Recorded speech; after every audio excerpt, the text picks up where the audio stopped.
네, 우리 시간 신앙 고백하도록 하겠습니다. 항상 기뻐하고 쉬지 말고 기도하고 범사에 감사할 수 있는 이유, 우리 그리스도 예수 안에서 우리가 예수님을 그리스도로 함께 고백할 수 있는 것입니다. 그래서 우리 함께 신앙 고백하도록 하겠습니다. 항상 기뻐하라, 쉬지 말고 기도하라, 범사에 감사하라. 이것이 그리스도 예수 안에서 너희를 향하신 하나님의 뜻이니라. 아멘. 옆에 있는 우리 귀한 다음 세대들, 특별히 오늘 청년회 우리 귀한 청년분들께서 다음 세대들 여러분들을 두고 한 번이라도 우리 마음을 품고 한번 뜨겁게 기도해주자, 함께 찬양해주자, 예배드려주자라는 마음으로 이렇게 오셨습니다. 그래서 우리 청년분들 여기 좀 이쪽 바로 옆에 계셔서 웃는 얼굴로 여러분 더욱더 힘있게 인사했으면 좋겠습니다. 예수님이 우리의 친구가 되어주셨습니다. 한 번 더 앞뒤로 인사합시다. 예수님만 기대하고 의지합시다. 네, 오늘 읽은 하나님의 말씀을 따라 의지하려는 의지. 제목이 어렵죠. 제목만 여러분 이번 한 주간 묵상해도 은혜가 될 줄 믿습니다. 의지하려는 의지라는 제목으로 고등부 다음 세대들과 우리 귀한 선생님들, 특별히 우리 청년 3, 4국 수련회 함께 하시는 우리 귀한 청년분들에게 말씀 선포하도록 하겠습니다. 이번 주 이게 우리가 월요일까지 수련회로 인도를 받았습니다. 수련회 마치고 딱 이번 주간이 그 교회에서 유일하게 공식적으로 저한테 휴가 다녀와, 좀 쉬고 와, 안식하고 와, 이렇게 하는 한 주간이었어요. 그래서 저도 이제 휴가 어떻게 하면 잘 보낼 수 있을까라는 고민 이제 완전히 사라지고, 아들 태어나자마자 아들과 어떻게 놀아야 되나라는 이 고민 속에 일주일 동안 태영화국 수련회 4박 5일 하고 온 것 같아요. 고등부 수련회 끝나고 김은우 수련회 4박 5일. 그래서 강화도로 또 가서 유아 풀장 있는 데에서 또 물에 한번 3번이나 빠뜨려주고, 그죠? 아쿠아리움 잠실까지 가가지고 목요일 날 아쿠아리움에서 신나게 물고기 상어에 보여주고, 금요일 날 우리 유학생 우리 다음 세대들이랑 점심 식사, 아마 제가 몰골이 많이 안 좋았을 거예요. 그래서 지금도 막 붙이고 지금 난리가 났어요. 그래서 이게 정신이 없는 거예요. 수련회를 이렇게 5박 6일을 막 거의 하다시피 하고, 또 우리 수련회 전에 우리 팀장들과 또 앞서 훈련 받겠다라는 다음 세대들과 3주 훈련을 했으니까 이제 제가 36이 되었다라는 거를 온몸으로 체감을 지금 하고 있어요. 그래서 정말로 참 쉽지 않았다. 이번 한 주간 고등부 수련회보다 태영하고 수련회가 훨씬 더 쉽지 않았다라는 생각을 하고 있습니다. 오랜만에 이제 가족 여행이기도 하고, 그러니까 은우가 태어나고 나서는 처음 이제 맞이한 이제 휴가이다 보니까 굉장히 사진을 많이 찍었어요. 저희 와이프도 사진 많이 찍고, 저도 이제 뭐 은우 많이 찍어주고. 그러니까 인스타에 저는 인스타를 잘 안 하니까 있기는 한데 뭐 팔로우 하시긴 했는데 저는 저한테 전혀 뭐가 안 올라와가지고 내가 아마 맞파를 안 해가지고 아마 뭐가 안 올라오나 보다 했어요.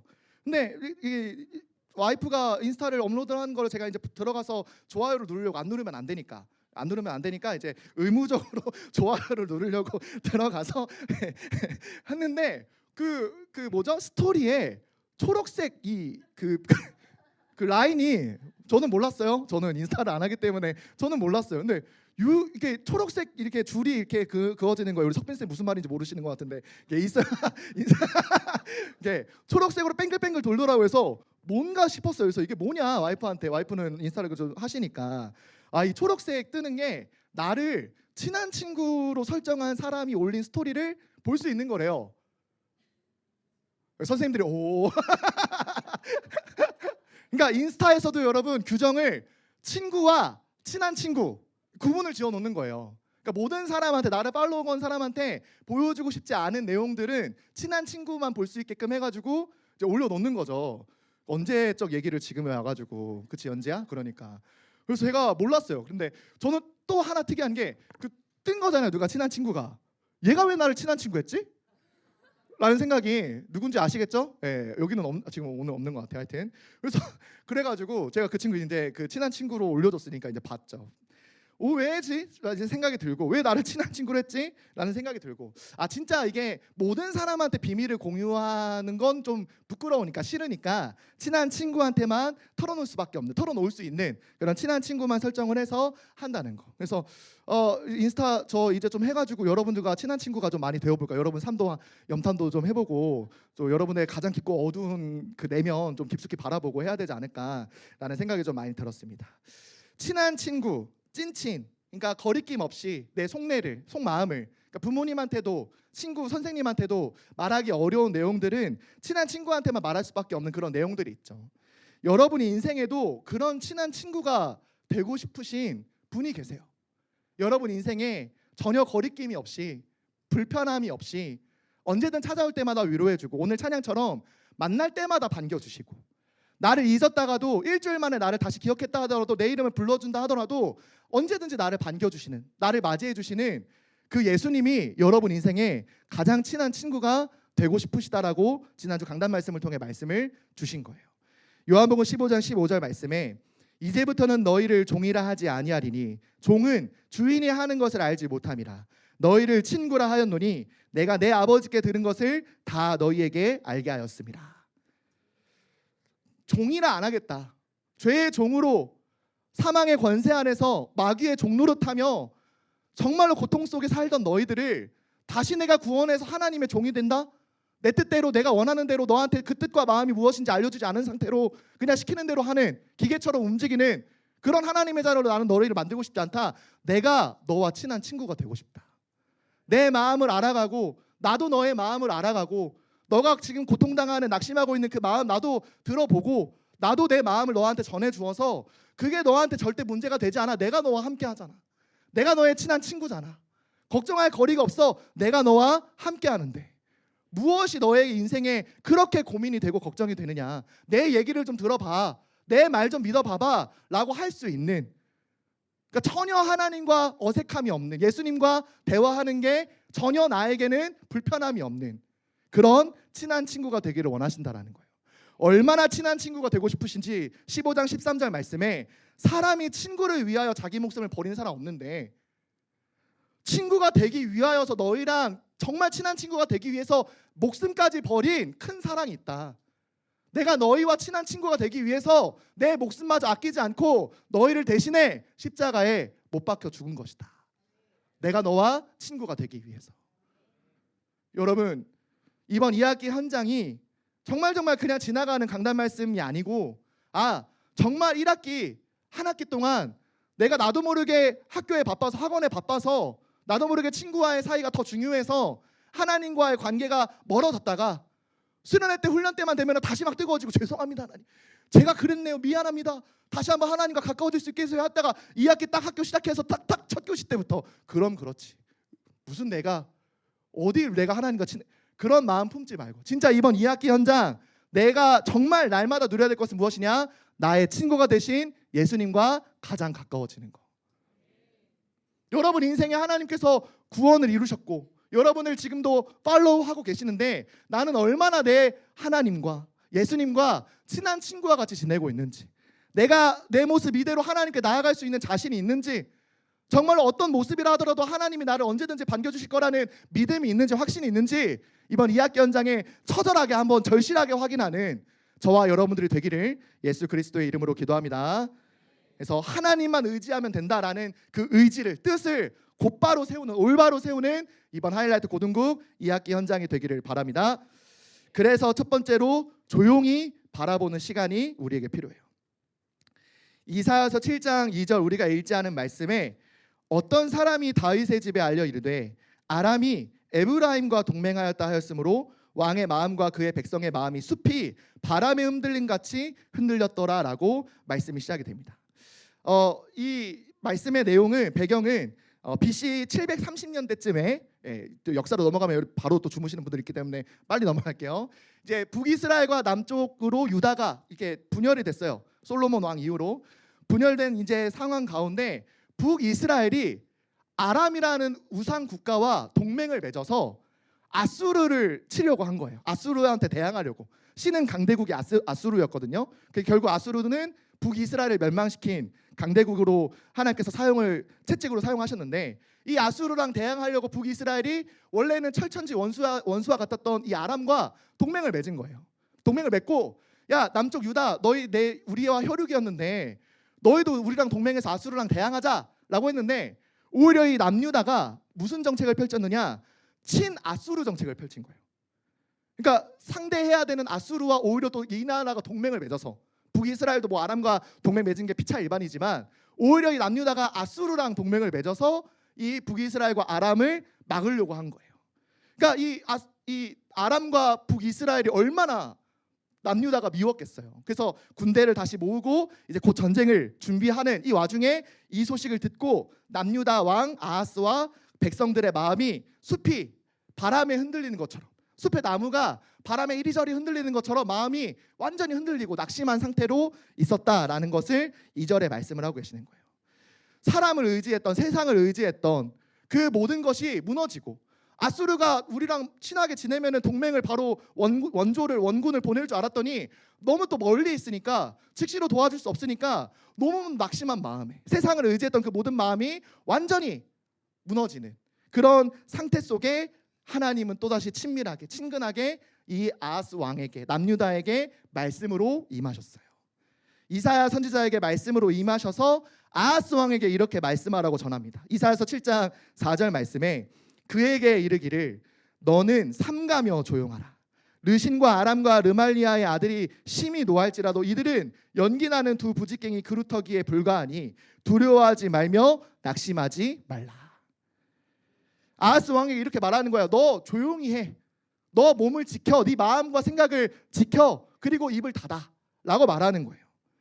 아무리 아람 나라와 북이스라엘이 서로 연합해서 쳐들어온다 하더라도 그거는 곧 마른 나무, 곧 불에 타면 금방 잠깐 반짝였다가도 금방 불에 다 타버릴 부지기갱 같은 상태이니 너 두려워하지 말고 낙심하지 마라고 하나님은 이 남유다 아하스 왕과 남유다에게 하나님을 믿고 조용히 해, 잠잠해, 불신앙하지 마, 입 밖으로 원망하지 마, 불평하지 마라고 말씀하시는 거예요. 상황과 환경은 전혀 달라지지 않았어요. 하나님께서 먼저 어떤 일을 보여주시고 너 조용히 해, 내가 보여줬잖아 라고 말씀하신 게 아니에요. 상황과 환경이 달라지지 않는다 하더라도 내가 너의 하나님이 될 것이니 너는 삼가며 조용하라. 영어 원문으로는 be careful, 너 마음을 지켜라. 그리고 be quiet, 조용히 해라 라고 말씀하신 거예요. 마음을 지키고 그 마음이 입 밖으로 나오는 것도 지켜서 하나님 앞에 원망하지 말고 이 상황과 현실 앞에 두려워하지 말고 낙심하지 말 것을. 왕이 낙심하고 불평불만하면 백성들은 당연히 그 영향을 받을 수밖에 없기 때문에 너 왕의 입부터 마음부터 지켜라. 내가 너에게 말씀할 것이다 라고 하나님은 말씀하시는 거예요. 시편 27편 1절과 3절 말씀에 다윗도 자신이 의지했던 것이 무엇인지 정확하게 선포하고 있어요. 여호와는 나의 빛이요 나의 구원이시니 내가 누구를 두려워하리요. 여호와는 내 생명의 능력이시니 내가 누구를 무서워하리요. 3절에 군대가 나를 대적하여 진칠지라도 내 마음이 두렵지 아니하며 전쟁이 일어나 나를 치려 할지라도 나는 여전히 태어나리로다. 하나님이 나의 빛이시기 때문에, 하나님이 나의 구원이 되시기 때문에, 하나님이 내 영원한 생명을 공급하시는 능력이 되시기 때문에 나는 두려워하지 않습니다. 무서워할 이유가 없습니다. 전쟁이 일어나 대적들이 나를 진친다 하더라도 내가 두렵지 않고 나는 여전히 태어날 수 있습니다. 그것이 다윗이 가진 믿음이었어요. 무엇을 의지했는지에 따라서 이렇게 차이가 나는 거예요. 세상을 의지했던 마음들은 이리저리 숲에 바람에 흔들리는 것처럼 갈대와 같이 흔들리다가도 정말 하나님만을 의지할 때, 하나님만 나의 빛이심을 우리가 의지할 때 나는 여전히 태어나리로다. 세상에 어떤 사람들, 모든 사람들이 환난을 당하고, 특별히 우리 청년분들도 지금 많이 그 주식 때문에 힘드실 수도 있겠나. 그래서 많이 권고와 핍박이, 세상이 왜 이렇게 나를 미워하나, 하나님 왜 아무것도 안 하시나 막 이런 생각 들 수도 있는데, 왜 내 인생을 자꾸 파란불일까 이런 생각도 많이 하실 수 있는데, 그렇잖아요 여러분. 모든 사람이 다 그 핍박과 환난과 기근과 전쟁과 그 지진과 같은 상황 속에서도 나는 여전히 태어난 거, 삼가며 조용할 수 있는 거, 스님이라서가 아니고요 여러분, 하나님이 나의 의지할 대상이 되시기 때문에, 하나님만 내가 의지할 유일한 구원자 되시기 때문에 나는 여전히 태어나리로다. 여전히에요, 여전히. 여러분, 평상시에도 전쟁과 같은 핍박이 내게 올려온다 하더라도 전과 후가 나는 전혀 상관없다. 나는 여전히 태어나리로다. 이것이 저와 여러분의 이야기 현장이 되기를 예수 그리스도의 이름으로 기도합니다. 하나님께서는 아하스 왕과 남유다 백성들을 향해 이렇게 하나님의 뜻을 정확하게 말씀해주고 계세요. 하나님만 의지해라. 나만 바라봐라. 너가 나만 의지하면 내가 어떻게든 너를 구원해주고 보호할게. 나를 믿고 의심하지 말라라고 하나님의 뜻을, 그 의지를 정확하게 알려주셨어요.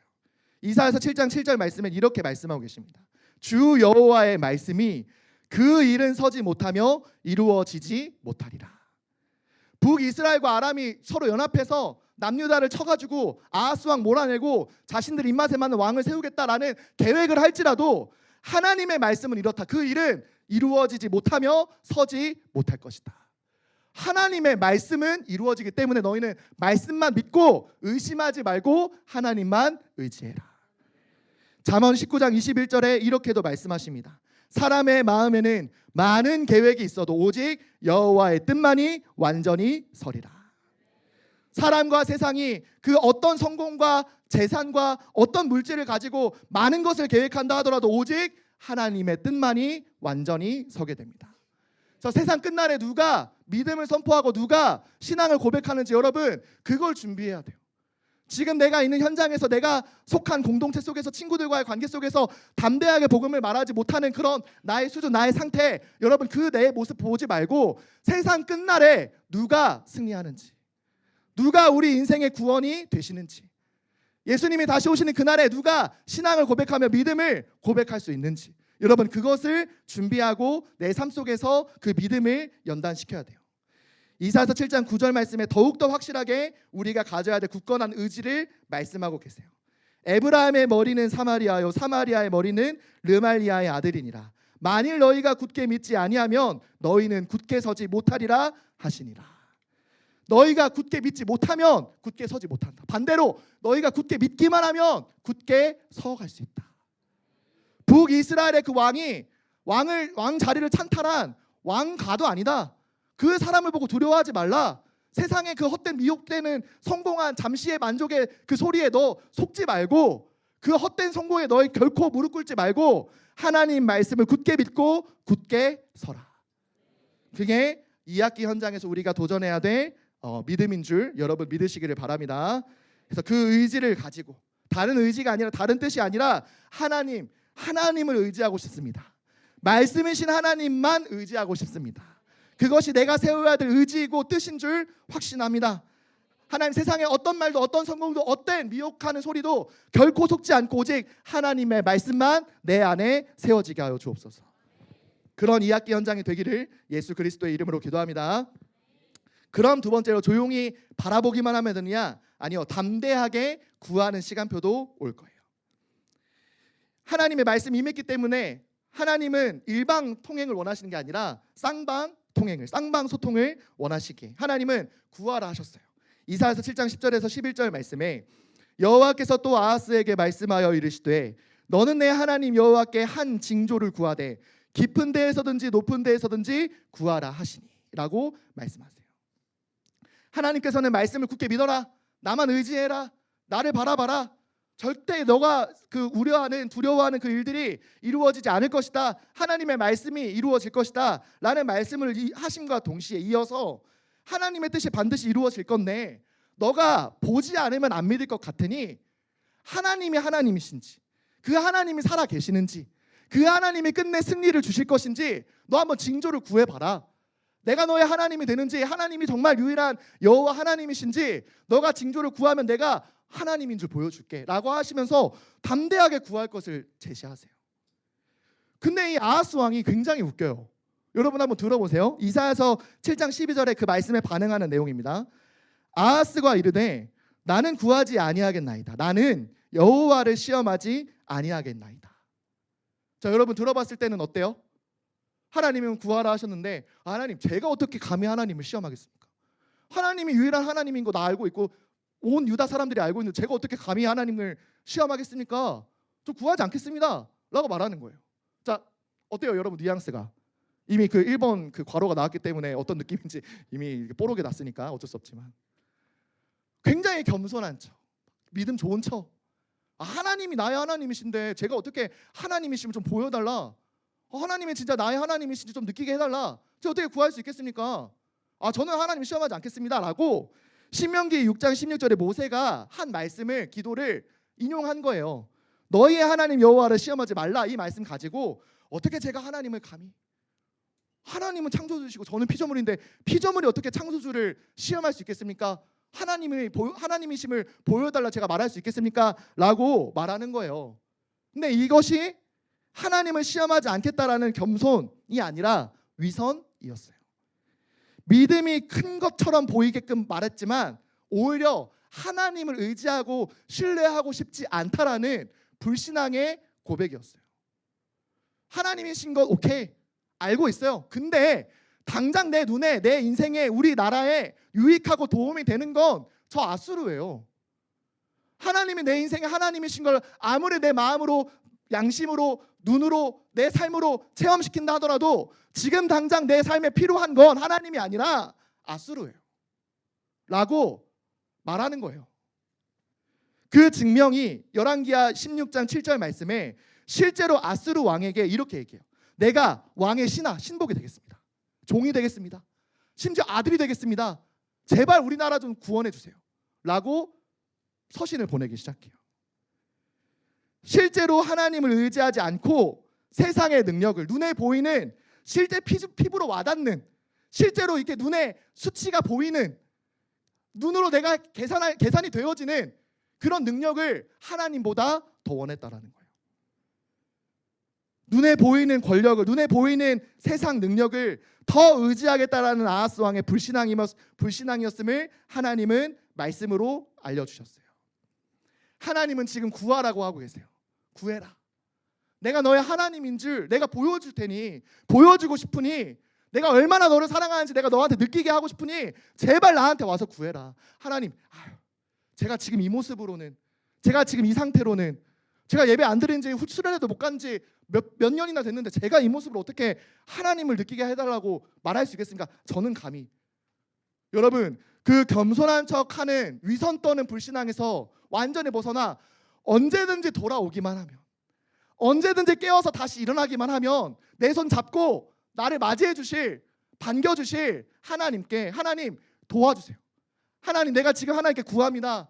하나님이 정말 살아계시는지 나의 하나님이 맞으신지 저 좀 느끼게 해주세요. 진짜 원단 말씀이 그리스도 예수의 마음인데 진짜 그 그리스도 예수의 마음이 무엇인지 나한테 한 번이라도 느낄 수 있는 은혜를 허락해 주세요 라고 구하는 여러분들이 되어야 돼요. 하나님은 지금 구하라고 하셨어요. 마태복음 7장 7절에서 8절 말씀에 구하라 그리하면 너희에게 주실 것이요 찾으라 그리하면 찾아낼 것이요 문을 두드리라 그리하면 너희에게 열릴 것이니 구하는 이마다 받을 것이요 찾는 이는 찾아낼 것이요 두드리는 이에게는 열릴 것이니라. 그렇다면 무엇을 구해야겠습니까? 무엇을 찾아야겠습니까? 구해야 될 때에는 찾아야 될 때는 두드려야 될 때는 하나님께서 주시고자 하는 걸 구해야 돼요. 하나님이 숨겨두신 걸 찾아야 돼요. 하나님이 준비하신 문을 두드려야 돼요.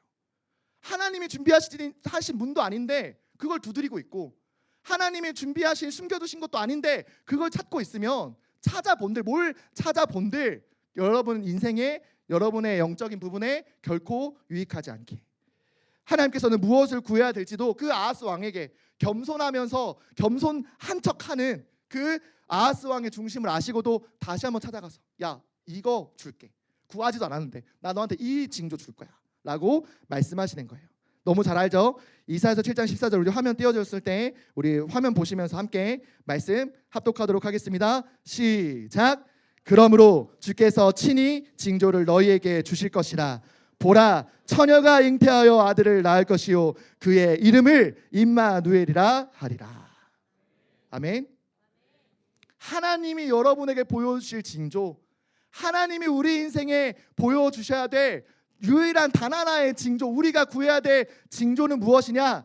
처녀가 잉태하여 아들을 낳을 것이요 그의 이름을 임마누엘이라 하리라. 하나님이 우리와 다시 함께 하시기 위하여 우리를 다시 친한 친구로 삼으시기 위하여 처녀가 잉태하여 동정녀의 몸을 통해 찾아오실 한 아들이 있다. 그 아들 곧 예수 그리스도를 믿으면 우리가 다시 함께 할 수 있다. 내가 너를 영원토록 떠나지 않을 것이다. 그러니 제발 봐라. 내가 보여줄 테니 제발 나를 봐라. 내가 너를 위하여 동정녀 마리아의 몸을 통해 보낼 예수 그리스도를 통해 임마누엘을 이룰 것이니 제발 좀 봐라. 나를 좀 의지해라 라고 말씀하고 계시는 거예요. 임마누엘을 이루시고 나와 친구가 되어주신 예수님과 더욱 내가 날마다 가까워지는 것 그게 우리가 2학기 현장에서 받아야 될 은혜예요. 이사야서 8장 10절 말씀에 이렇게 말씀하고 계세요. 너희는 함께 계획하라. 그러나 끝내 이루지 못하리라. 말을 해보아라. 끝내 시행되지 못하리라. 이는 하나님이 우리와 함께 계심이라. 이 학기 현장 여러분 학교에 이미 사단이 마귀가 세상의 모든 권력과 교육과 여러분의 수많은 친구 관계와 여러 가지 문제와 환란들과 함정들을 통해서 계획하고 있을 거예요. 이 학기 현장 가기 전에 우리가 받았던 은혜들, 하나님께서 기도하게 하신 내용들, 정말 내가 한 영혼을, 나랑 원수되었던 그 친구를 살리고 싶다라는 그 마음, 다시 한번 품었던 그 마음들 놓치도록 계속해서 함께 계획하고 그들끼리 서로 작당모의하고 영으로 통해서 마귀가 시키는 대로 진리가 없어서 거짓말을 할 수밖에 없는 그 상태로, 거짓을 말할 때마다 제 것으로 말하는 그 완전히 미혹된 상태로 여러분들을 속이려고 지금 완전히 진을 치고 있어요.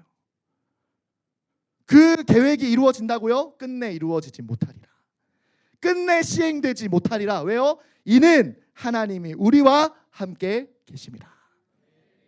하나님이 나와 함께 하시기, 우리와 함께 하시기, 그 임마누엘의 축복을 정말로 내 삶의 모든 순간에, 아니 내 인생 가장 중요한 첫 순간에 최고로 누려서 가는 모든 현장 속에 가장 어두운 곳으로 갔을 때 계획된 그 모든 사단의 괴계들, 마귀가 진쳤던 그 모든 계략들 다 이루어지지 않는 것을 확인하고 정말 임마누엘의 축복을 모든 우리 귀한 영혼들에게 보여줄 수 있는, 저 친구는 진짜 하나님이 살아계시는구나, 하나님을 진짜 믿는 자는 다른 삶이구나 라고 보여줄 수 있는 우리 2학기 현장과 하이라이트 고등부 모든 다음 세대와 교사들 되기를 예수 그리스도의 이름으로 기도합니다. 그래서 결론으로는 다시 가까워지면 돼요. 2학기 현장에 여러분들이 어떤 친구, 어떤 관계 여러분들이 형성될지 모르겠으나 2학기 현장에 여러분들이 가장 가까워져야 될 관계는 무엇이냐? 예수님과 찐친이 되는 거. 그래서 여러분 인생에 진짜 만약에 영으로 통하는 인스타가 있다면 예수님이 여러분 인생의 유일한 친한 친구 계정. 그렇죠? 친한 친구 넘어서 또 뭐 있어요? 혹시 궁금해. 친한 친구 그 다음 스텝이 있어? 그거 물어보는 거야. 그러니까 친한 친구 또 못 보는 없어요? 다행이네요. 우리 청년분들도 이해해 주셔야 될 게, 우리 다음 세대들이요 옆에 이렇게 같이 앉아 있는 것처럼 보이다 하더라도 동갑은 친구가 아니에요. 그러니까 아셔야 돼요. 옛날엔 저희는 동갑이면 일단 무조건 친구잖아요. 같은 반에 있으면은 어쩔 수 없이 친구가 됐고, 우리 고등부 우리 다음 세대들 더 밑에는 더 어렵지만 우리들은요, 저희들 여기들은요 옆에 앉아 있다고 해서 친구가 아니에요. 그렇죠? 그래서 교회 왔는데 내 옆에 아무도 없으면 적적하니까 같이 예배 드려주는 동갑. 친구 아니고. 교회 식당 2층에 내려가서 밥 먹기에 혼자 먹으면 조금 불편하고 시선이 조금 따가우니까 같이 밥 먹어주는 동갑 있어요. 그럼 친구는 뭐냐 했더니, 친구는 PC방 가거나, 따로 평일에 맥도날드를 같이 가주거나 마라탕을 같이 먹어주면 그 사이가 이제 친구 따로. 그러니까 굳이 묶여진 이 교회 공동체 말고 학교 그 시스템 말고 따로 개인적으로 만나서 마라탕을 먹든지 맥도날드 가든지 PC방을 가든지 노래방 가든지, 그게 이제 친구. 거기서 이제 친한 친구가 또 있는 거예요. 그래서 저는 거기까지는 이해하지 않으려고 나 너무 막 머리가 아파가지고, 그래서 중등부 사역할 때도 너 둘이 친구잖아 했더니 아니요 저희 친구 아닌데. 3년 내내 내가 얘네들 같이 주일날에 예배드리고 점심 먹는 거 분명히 봤는데 아니래요. 뭔데? 그러니까 동갑. 같이 밥 먹을 때 옆에 있는 애. 그 정도예요 여러분. 그렇죠? 이사야서 9장 6절 말씀에 하나님께서 이렇게 말씀하십니다. 이는 한 아기가 우리에게 낳고, 띄워주세요, 한 아들을 우리에게 주신 바 되었는데 그의 어깨에는 정사를 메었고 그의 이름은 기묘자라 모사라 전능하신 하나님이라 영존하시는 아버지라 평강의 왕이라 할 것임이라. 우리 인생에 찾아오신 한 아기, 하나님의 아들, 독생자. 그래서 예수님 아니고서는 하나님을 알아갈 수 없는, 예수님만 하나님과 함께 하셨던 하나님이신 예수님이기 때문에 우리는 예수님이 주신 말씀과 예수님의 삶을 통하여 하나님을 알아가는 거예요. 예수님을 닮아가는 것이 우리의 참 평강이 되는 거예요. 그래서 우리는 우리 인생의 고민과 갈등과 심지어 친구한테도 말하지 못하는, 나도 사실은 꺼내어서 생각하고 말하고 싶지 않은 그 깊은 속내마저도, 불신앙마저도 누구한테 말할 수 있어야 되느냐? 내 인생의 기묘자라 모사라 찾아오신 아주 원더풀한 우리 인생의 최고의 상담사. 어떤 것을 말해도 비밀을 보장받을 수 있는. 그렇죠? 여러분 이해하세요. 나 이거 비밀인데 하는 순간 그거 비밀 아니에요. 이미 알았잖아요. 그 사람이. 그렇죠? 이 사람이 안 순간 이 사람도 야 이거 비밀인데 해요. 결국에 여러분 경험하시죠? 건너 들려왔는데 야 누가 그러던데라고 하는데 그 누가가 결국 나야.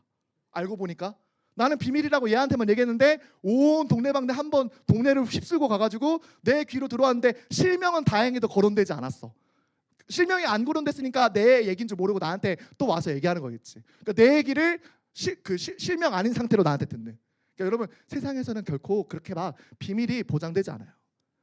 그런데 우리 인생의 비밀을 내 모습 어떤 모습이라 하더라도 찾아올 때마다 나를 반겨주시고 언제든지 환영해 주시고 언제든지 내 얘기에 귀 기울여 주시는 또 말씀으로 답을 주시는 여러분 예수님이 내 인생의 가장 친한 친구로 다시 한번 가까워지는 이번 2학기 현장이 되기를 예수 그리스도의 이름으로 기도합니다.